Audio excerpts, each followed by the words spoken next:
Hey everyone, I'm going to show you how to make assignments and how to make a discussion board. I'm using my empty um, course for the summer just to show you without having to get into any of my actual students' work at the moment. So I always just use the content folder to do everything.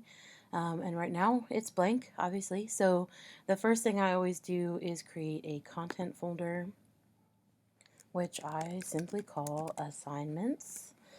And for now, just leave it at that. It's a good idea if you are doing this to put something in the text box to explain to students what it is, especially if they're learning online. But to build an assignment in Blackboard, it's under Assessments, and you'll see Assignment. And there are lots of options. If you look at the written instructions, it goes over some of them in some detail, and you can choose what's important to you and what's not important to you. So for this example, I'll just call this Unit 1. This is a 1020, so this would be the topic proposal. I like to give a brief explanation in the instructions for major due dates. They have the assignment sheet in an assignments folder, but this is um, where I like to put so the rough draft is due whenever that is due. Conferences um, will be held and then give information, and then the final draft and when that's due. So they have that. Here's where I attach the actual assignment sheet. Although, like I said, I have a course materials folder there, I'll put everything in there as well. But I do attach it. I pick a due date. And so we'll just say this one's due, since it's summer, I'll just say it's due on my mom's birthday. I like to make at the end of the day so that they have all day to do it. Basic points is 100. If there's a rubric, if you have a rubric for it, this is where you would select your rubric. I don't have any in my course folder, but this is, if it was there, you would click it, hit submit, and it would attach the rubric for you. Here are some options for you. I like to pick, obviously, individual submission unless it's a group project. Number of attempts. I put unlimited. That's because I tell them they should check their Safe Assign report. If they make a mistake, I don't have to go in and fix anything. They have unlimited attempts. And I have had students turn in 4 different drafts, and it sets to grade the last one. Check for submissions for plagiarism using Safe Assign. Allow the students to view their reports. And then if you want to exclude their submissions from the databases, you can click that. Grading options I don't do because anonymous and delegated grading is not something I do. I also don't edit my videos when I do stuff like that because my students, I don't know, tend to see me as a human and not some voice when you leave in a little bit of error in there. Or, for example, if a train is to go by, you might hear that in the background, or my dogs. I leave all of that stuff in. Here's where I do something a little different. Display grade as, I do letter grades now, so that I don't have to talk to my students about number grades. I was getting to the point where a lot of my students wanted to know why they got an 88 instead of an 89, or the difference between 84 and an 86. So I kind of go to letter grades now so that they understand.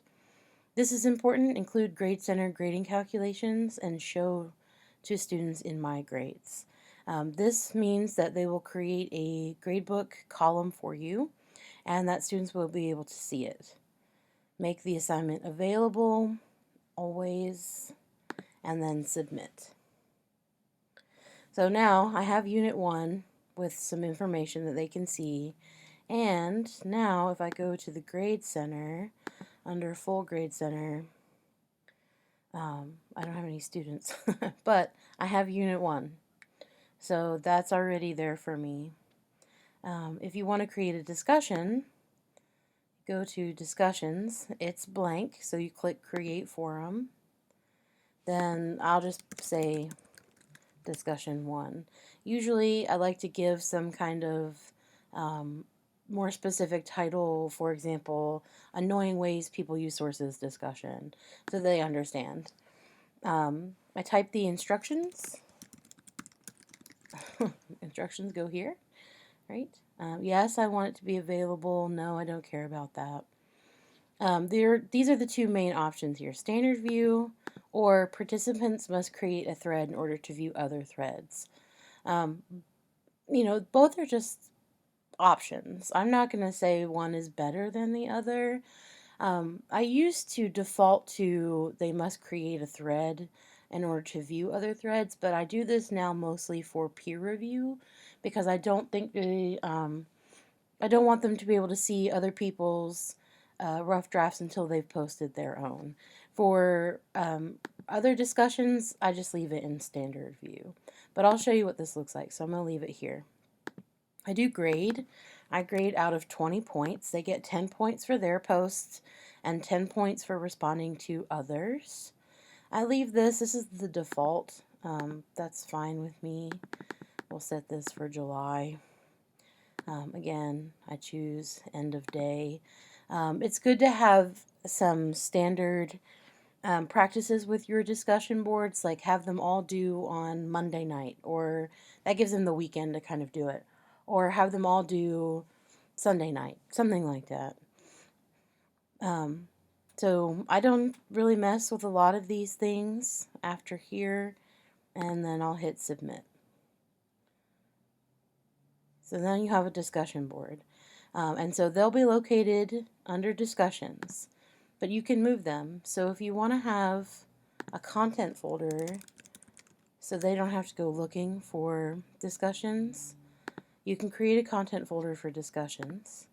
And now if you go to Tools and Discussion Board, you can go to Select Discussion Board from Forum. I only have one created, so I can click that, or I can create a new one here. And then you hit Next. I like to repost the instructions just so students always have them available. And then if you hit Submit, now discussions will be both in your discussions folder and under discussions. So they have two places to find them. I like to do that because some students will naturally go here. Some students want everything to be under content. So if you just do it in both places, it just makes it easier for students to find what they need for the class. So if you go to discussion 1, you'll see nothing's here. Now, partly nothing's here because there are no students. But in order to see anything, they'd have to go to create thread, or they have to give it a name. And you'll see under forum description, whatever you type for instructions will be there for them so that they can post or attach a file to participate in the discussion. And if you want to do peer review, you can have your peer review groups and questions right here for them. However, I also like to post them under content so that they can have, they don't have to keep going back and forth. Okay, so that's kind of how you set up discussions and assignments. If you have questions or if you want to talk about different ways to do things, just let me know. I'm happy to help and to talk anyone through any of their ideas they have for how to teach online. I'm not an expert by any means, but I have been doing it for a while, and these are kind of the things that have helped me the most with getting students from a variety of places to do the work and to do the work on time. So email me, send me a text message, whatever you need to do, and let me know how I can help you. All right, bye.